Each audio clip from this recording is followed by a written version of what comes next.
Hello, and welcome to Church at Home with Rachael for Thursday, the 22nd of June. I hope that you are all ready for summer because it's here. It's probably going to be a long one, and that's okay.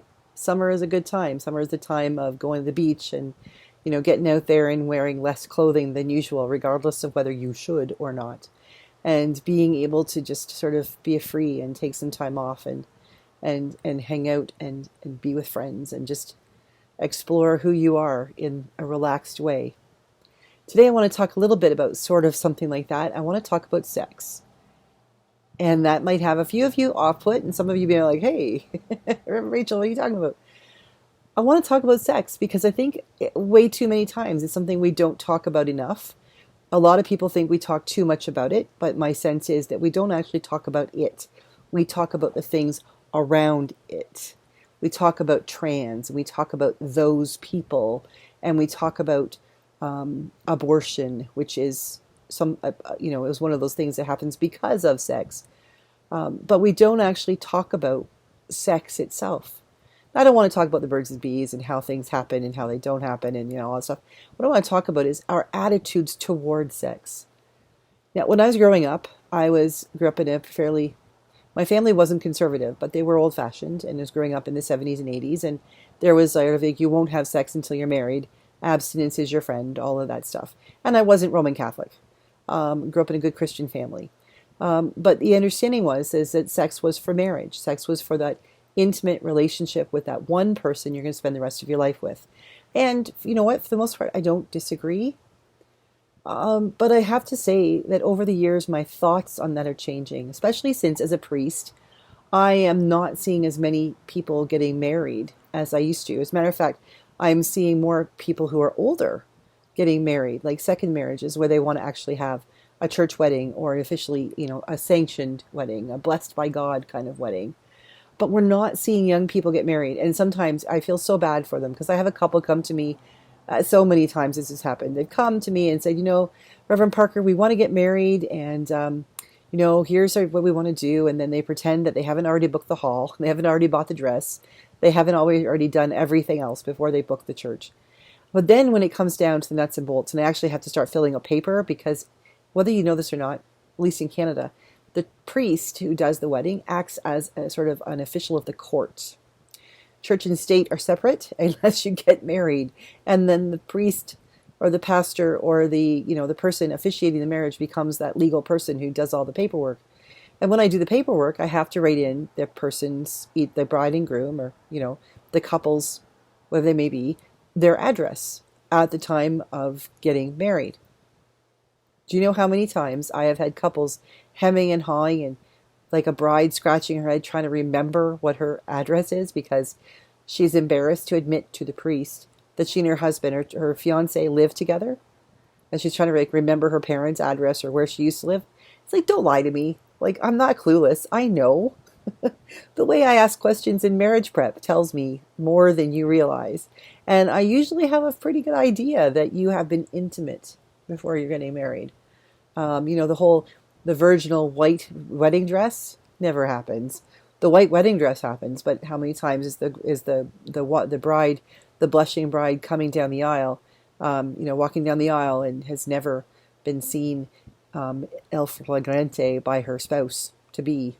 It just really doesn't happen. I've had probably one wedding where that was the case, and no judgment. The thing is, when we talk about sex, we make it something shameful. And the last couple of days I've been talking about things that are shameful and the way people are made to feel shamed. And I think we need to stop that. I think part of the problem in society today is that we have taken something that can be so incredibly beautiful. The intimate relationship between two people who truly love one another and who respect one another. That relationship, what they do physically together, because they are trying to show their love and they are trying to please the other person and pleasure the other person, it can be an incredibly beautiful thing. And the way that our society talks about sex does not set our young people up to understand that. Sex for our young people, and by the way, sex is happening a lot younger than we're teaching them about it. This idea that we should ban books that talk about sex, you know what? Most parents including my own parents. If my mom's watching this, I apologize, but I really don't remember having much of a talk about the birds and the bees. Some basics and some biology I really didn't understand, and some stuff that happened in like grade 8 and grade 9 gym class in health ed. But other than, the embarrassment of watching us trying to learn how to roll a condom onto a banana, really? That's not sex education. It certainly isn't health education. Our society is pushing the concepts and the truth, the real truth about the sex act so far into the obscure and the ridiculous because of people's judgments and their ridiculousness about worrying about what other people are doing with whom and to whom and by whom, that we are forgetting the fact that children don't know anything. They are not born knowing that 2 plus 2 equals 4. They are not born knowing how a baby is created. They are also not born knowing what all those parts are. And there's a lot of people, a lot of parents, and I don't blame them at all, that really are uncomfortable about talking to their own children about sexual facts and about ideas and the truth of what sex can be when it is shared between two people who love each other and who respect one another. How can we expect parents who were never properly taught to properly teach? And now we're talking about banning books. Last week I was driving to Edmonton and listening to the news and heard about a book that has been banned in the States called This Book is Gay. And it's not written for children. It's right there in the front of the book that it's written for older kids, like for young adults and for that proper age group. And it should be kept in libraries, not in the children's section, but in the adult section, or where young people can find it, but not little kids, because it teaches the facts about biology and the facts about people, and it talks about what it means to be gay. And what does that mean? What does it look like? I remember wondering and listening to other kids in the locker room at school after gym class talking about what they thought sex was, and reading books to find out what it was, and it's nothing ever like what the books say it is. And Danielle Steele just doesn't get it right. But the point being that if it's hard for heterosexual children or young people to get the facts or understand what sex is, what about someone who is struggling to understand their own sexuality? What about someone who is scared of coming out to their parents and saying, "Mom, Dad, I'm gay," or "I'm a lesbian," or "I'm trans"? Let alone because of how they'll respond to that news, let alone when they say, but how do I express my love for the person that I love physically when I'm gay? What does that look like? And how does that work? Those are honest questions that young people are going to ask. And if we lie to them, or we make them feel ashamed about asking those questions, or we're not willing to admit we don't know the answer to those questions, then we have done them all a great disservice. I am not a big fan of premarital sex, not so much the premarital thing. I think what I'm not a big fan of is people choosing to have the sexual act, to share the sexual act when they don't actually love each other, because the coming together of two bodies in such an intimate way really is beyond simply the physical. It has an impact on the psychological and the emotional part of each person. At least it used to. What people choose to do, they choose to do. But maybe we should be talking about sex in a way that is wonderful and life-giving and life-affirming and affirming of the person, rather than making it sound like something so forbidden that young teenagers feel they need to go and do that. Or that young people who are lonely will think that that's the only way that they can feel a part of something, as if they give up that very precious part of who they are. Sex should not be a transactional token. Sex should not be something someone gives to someone else so that they get something back. The act of sex should be something that is shared between two people who love each other and who want to respect the dignity of the other person and want what's best for the other person as well as for themselves. We need to reclaim the reality that sex is a natural, beautiful, and can be an incredibly life-giving aspect of a mature relationship.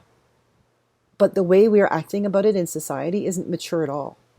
We are throwing stones, we are casting disparaging comments on other people. We are making it seem like sex is all part of a three-ring circus that some people either mock, or some people are appalled by, and some people are just intrigued. And what's all the excitement about? I want to find out about it.